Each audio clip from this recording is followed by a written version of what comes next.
From the Cronkite studios in downtown Phoenix, this is Cronkite News. Black Friday deals have started to creep into Thanksgiving Day, but some businesses are keeping their doors shut. And hunger rates in Arizona are higher than the national average. How some families here in the valley are coping with that this Thanksgiving. And new technology from NASA is making it safer for firefighters here on Earth. Cronkite News starts now.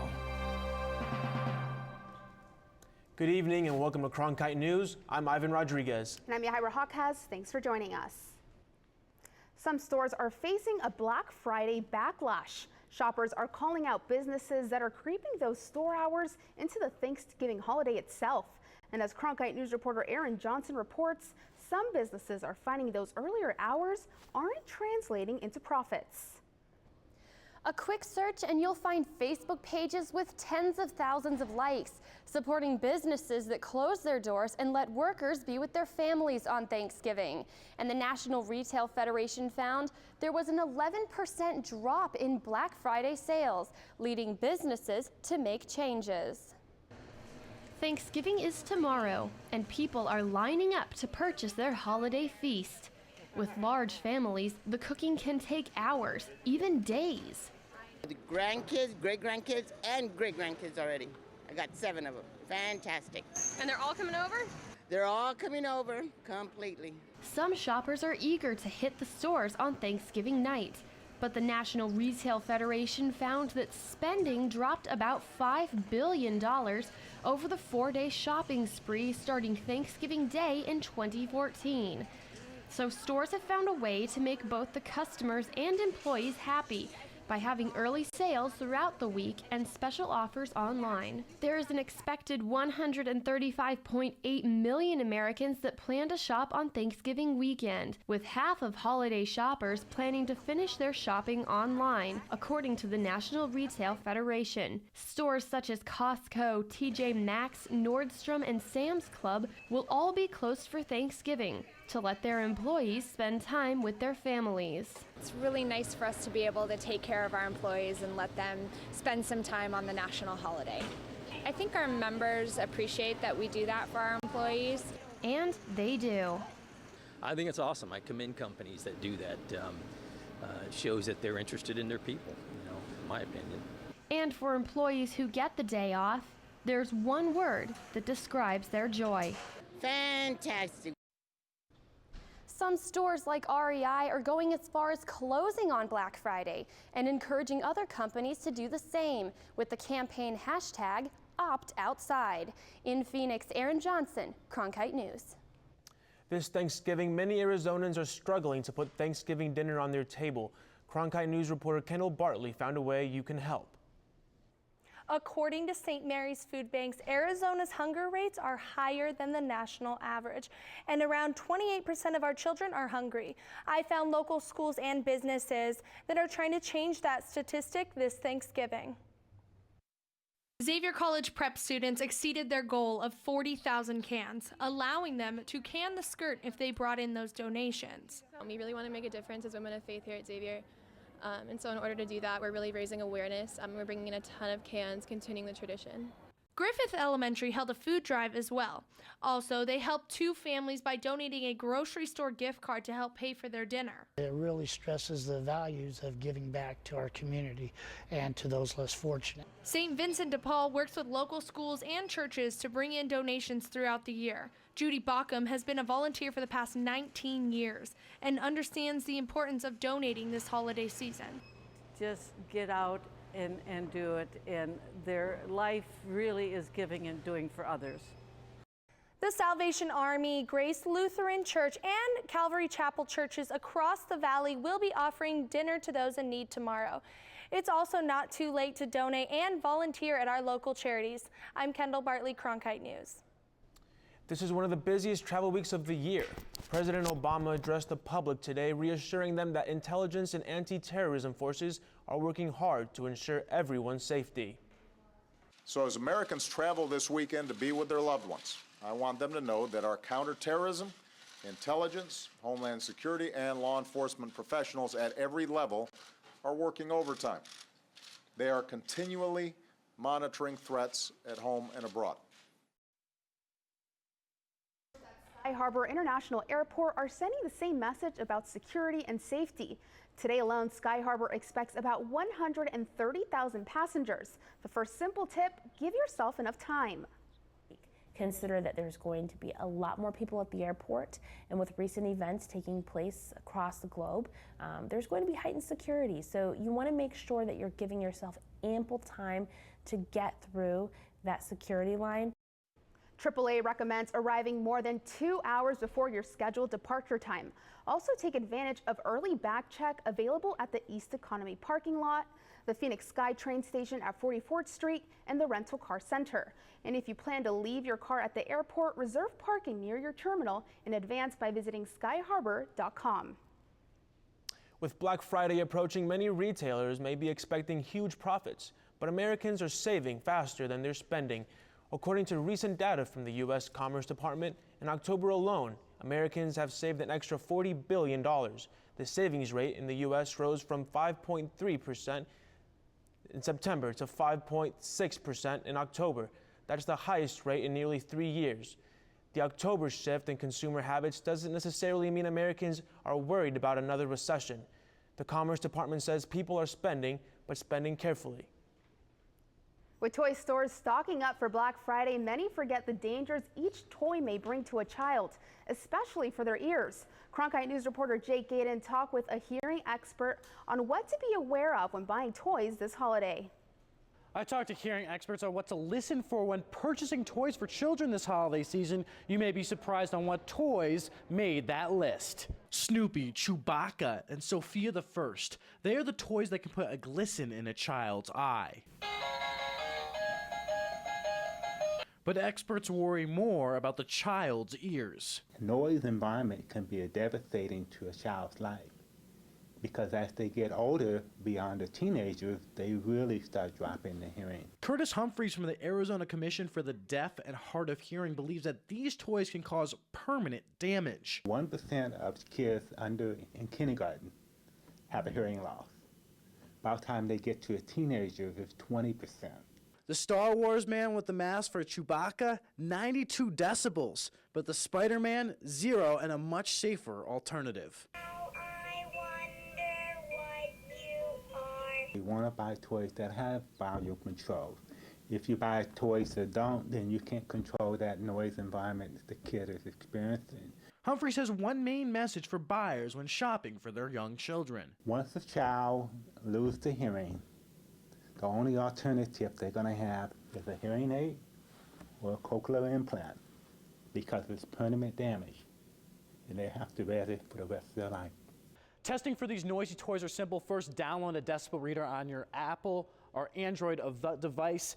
Then put your device's microphone as close to the toy's audio device as possible. Start the app, start the toy, and anything over 85 decibels is too loud and not recommended for children. The great part about this is you can test the toys right in the toy store to check those audio levels. Jake Gaden, Cronkite News. A nuclear power plant in Arizona is using a different kind of fuel. Coming up on Cronkite News, find out what the Palo Verde nuclear power plant is recycling to power Arizona.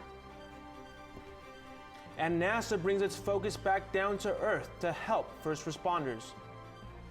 At ASU, we believe the most important semester is the one that starts after you get your diploma, the one called life. So we work hard to help our alumni thrive, teaching them the importance of not only achieving their goals, but exceeding them. With innovative programs that embrace hands-on learning, that encourages real-world growth. Our alumni know it can be the education of a lifetime, for a lifetime. For more information, asu.edu. This is a box that showed you a world beyond your own. It was just a box, but the world has changed, and so have we. And now the box can be almost any size or shape. And you decide what you want to explore. Anytime, any place. Break out of the box with PBS. Are you a news junkie, history buff, science or nature lover? Then discover a world an entire channel devoted to bringing the world home to Arizona. Watch 8 World on Cox 88 or over the air via antenna on 8.3. To find out how to tune into 8 World for your satellite or another cable provider, visit azpbs.org/world or call 602-496-2308. Discover your world. 8 World. My child who's watching Super Y, and it said, "What letter makes the sound R?" And my 2-year-old is jumping up and down going, R, R, R. I love that. I wish I knew the genius that came up with Dinosaur Train. I mean, what little boy especially doesn't like dinosaurs and trains and to put them together in one show? My family does without a lot of stuff, but I would be horrified if we had to do without PBS.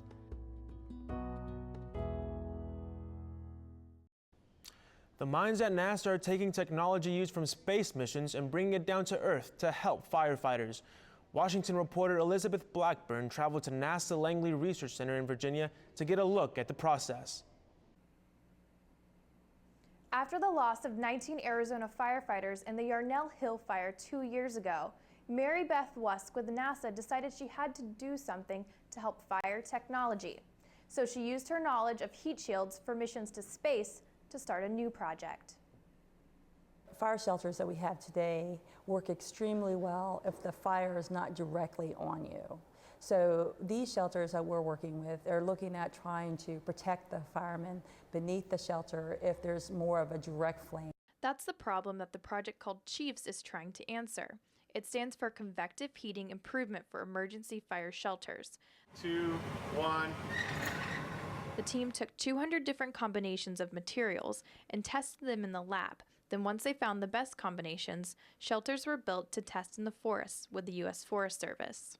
We built these fire shelters in literally a matter of 5 months, which is a real rapid turnaround for us, and got into the test up in Canada and Northwest Territories. And we had a very successful test period there, mostly learning just real world lessons, things we hadn't thought of testing these small samples in a laboratory. Fody said during the first round of testing, he could feel the heat coming off the stand of trees from 100 yards away. It is really impactful. It's powerful. It makes you think, my Lord, what if I was stuck in that situation and all I had to rely on was this piece of gear that some people had developed and try to give me a shot at surviving this. He says they had another round of tests and are now developing Generation 2 fire shelters to test in the spring.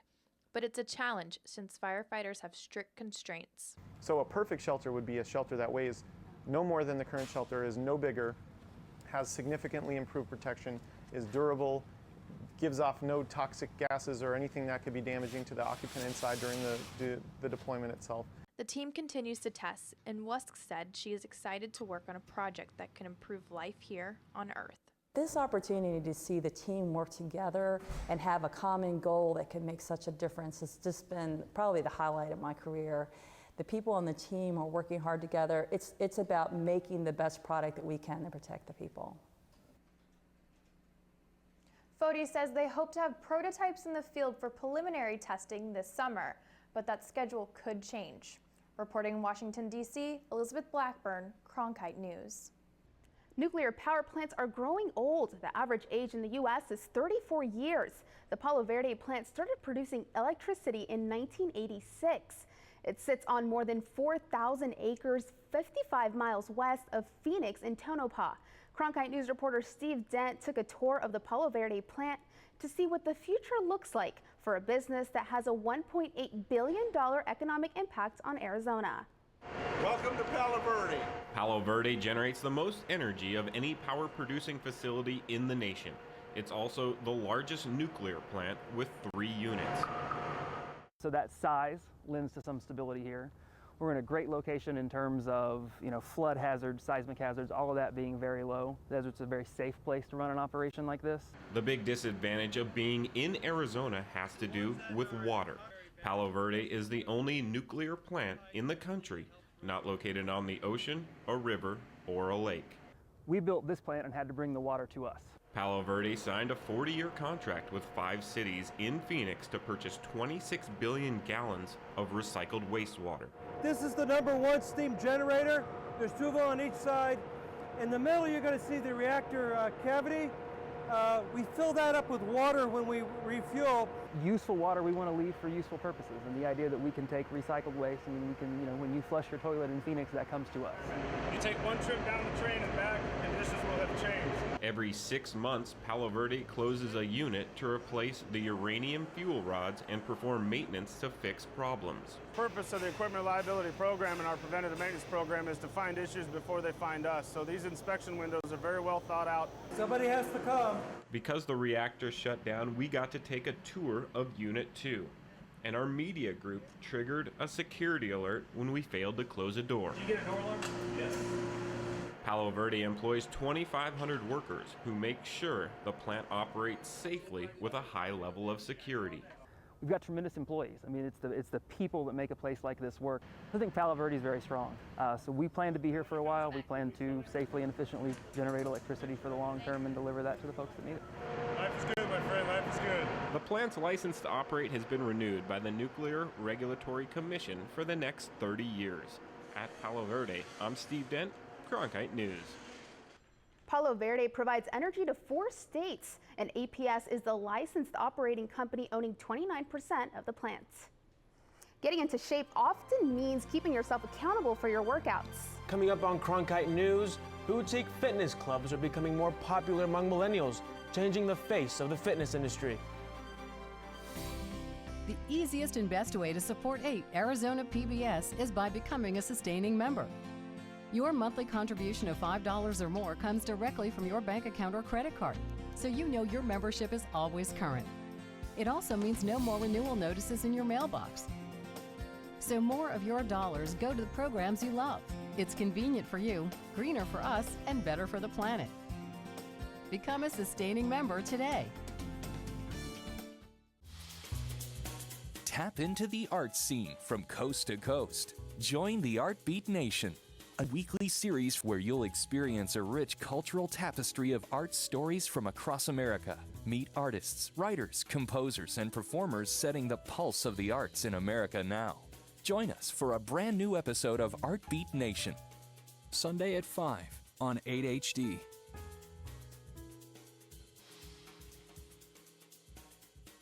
When you want to be more connected, friend us on Facebook, follow us on Twitter, watch us online.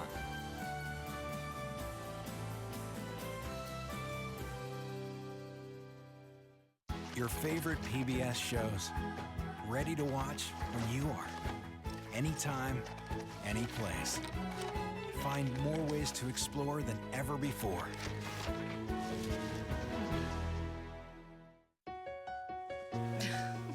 What are you doing? Possibilities. Your day is filled with them. Reach up, energy in the fingertips, collapse. TV, play Downton Abbey. And PBS helps everyone discover theirs.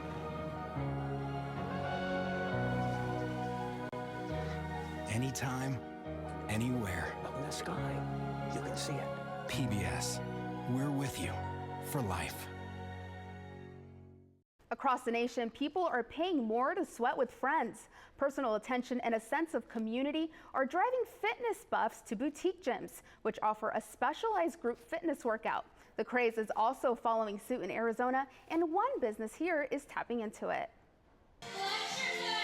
Don't let these small movements fool you. I'm dying a little bit right now, but it was a good workout. A bar class is just one type of workout offered at a boutique fitness studio like 10.5. People want what they get when they walk into a place like 10.5. They want individual attention, they want the highest level of instruction, and they're willing to pay for it. At a high price. A class at 10.5 will cost you $23 a class. And mostly I think they want to feel a sense of community. In a group setting, keeping you accountable and on the ball. Here, they are watching your every single move. And it's gaining ground. In 2013, 22% of gym goers were members of boutique-style gyms. Now it's almost double that at 42%. A lot of times when you go to a big box gym, you're still checking your phone, you're distracted, you're not really getting your full workout. With the class, you turn your phone off and for that hour, you just dive into these. But with high costs and too many studios to choose from, local Flip and Fit offers a solution. One membership with Flip and Fit gives you unlimited monthly access to all of the studios in our network. A Flip and Fit membership can cost you up to $99 a month, giving people like Rachel access to over 50 studios. You can mix it up a little bit, which I like to do. I don't like to stick in one place. I kind of like to go all over the board. And for fitness studios, it's all about exposure. We try to bring the studio somebody that they wouldn't have gotten otherwise, whether it's because, the location isn't really near them, or, they can't afford to commit to multiple studios, but they like the variety. Boutique fitness or not, it's still about putting in the work and working up a sweat. Flip and Fit has about 20 members right now, but that fluctuates, reaching about 50 members during peak times of the year. Culture is meeting tradition this holiday season. Coming up on Cronkite News, a Valley business is bringing the family tradition of tamales to Valley holiday feasts. Reaching Arizona's communities uncovered by mainstream media. Discovering the untold stories of our state's women, men, children, and change makers. We're taking a look at what's making news across Arizona. This is the all-new Cronkite News initiative, Access Across Arizona. Live coverage of topics that matter and people who make a difference. Delivered to the homes of Arizona PBS viewers like you. Cronkite News Access Across Arizona is made possible by women and philanthropy. The easiest and best way to support 8 Arizona PBS is by becoming a sustaining member. Your monthly contribution of $5 or more comes directly from your bank account or credit card, so you know your membership is always current. It also means no more renewal notices in your mailbox. So more of your dollars go to the programs you love. It's convenient for you, greener for us, and better for the planet. Become a sustaining member today. Hi, I'm Judy Woodruff, co-anchor of the PBS NewsHour. Preparing the next generation of journalists has never been more important than it is now. With its groundbreaking partnership with Arizona PBS, the Walter Cronkite School of Journalism and Mass Communication at ASU is revolutionizing journalism education to provide students with a real opportunity to work and learn under the supervision of veteran journalists, producers, directors, and editors on newscasts, investigative stories, and documentary productions. The Cronkite School and Arizona PBS, reinventing journalism education in the digital age. What are you doing? Possibilities. Your day is filled with them. Reach up, energy in the fingertips, collapse. TV played down and Abby. And PBS helps everyone discover theirs.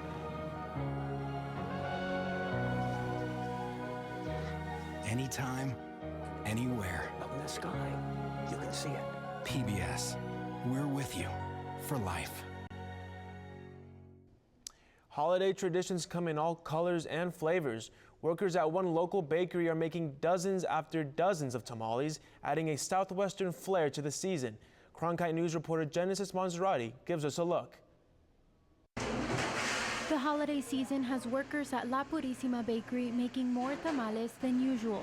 La Purísima is a family-owned bakery that has been in business for 32 years, and it's always the busiest this time of the year. Anywhere from 350 to 400 dozen in the week, but sometimes at Christmas time it's either 600 or more because of the demand. Tamales are a traditional Mexican dish made of masa, a cornmeal mixture, which is stuffed in a corn husk and filled with a variety of ingredients. This bakery makes 4 kinds of tamales. Red and green chili with pork, chili with fresh corn and cheese, and sweet tamales with raisins and coconut. Families have enjoyed the traditional tamale recipe that has been passed down for several generations. They get the family together and they make even turkey tamales, believe it or not. These days, many families leave the making of tamales to others. They order them by the dozen.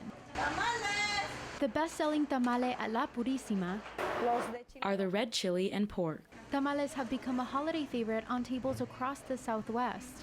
Many of our American clients love the red chili tamales. Marisela Arellano said that she's thinking of adding new flavors, like vegan tamales. The Arellano family takes pride in their tamales. It gives us a lot of satisfaction to make tamales, and we make a lot of them. And they're happy their tamales are now on many holiday tables.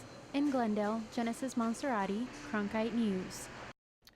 Workers at La Purísima Bakery tell us that on Christmas Eve alone, they make around 500 dozen tamales. A Suns basketball player is doing his part to spread some holiday cheer. About 50 families will have a big Thanksgiving meal thanks to Suns guard Brandon Knight. Knight and his parents teamed up with the new Pathways for Youth Foundation to distribute boxes filled with turkey, mashed potatoes, green bean casserole, and of course, some pie. And the Suns gorilla was on hand as well, leading to even more smiles. It means a lot just to be able to help, knowing that the community needs, assistance at sometimes, just a special time of year, and to be able to, give back is important to me.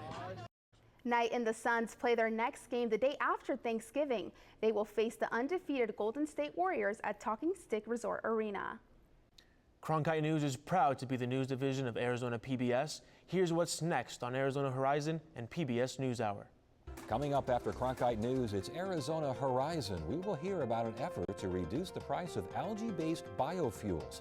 And a new study looks at family caregiving in Arizona. That's next on Arizona Horizon. I'm Judy Woodruff. On the next NewsHour, Gwen Ifill talks with the First Lady of Soul, Aretha Franklin. That's Wednesday on the PBS NewsHour.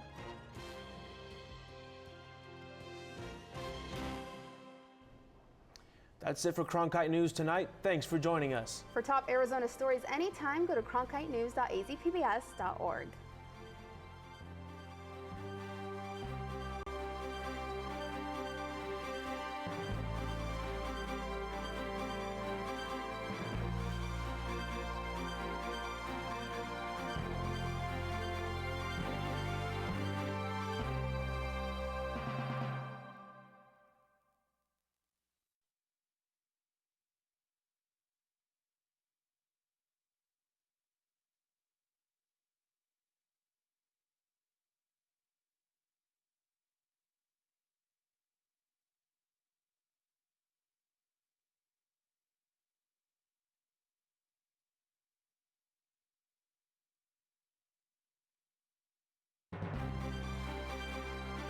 From the Cronkite Studios in downtown Phoenix, this is Cronkite News.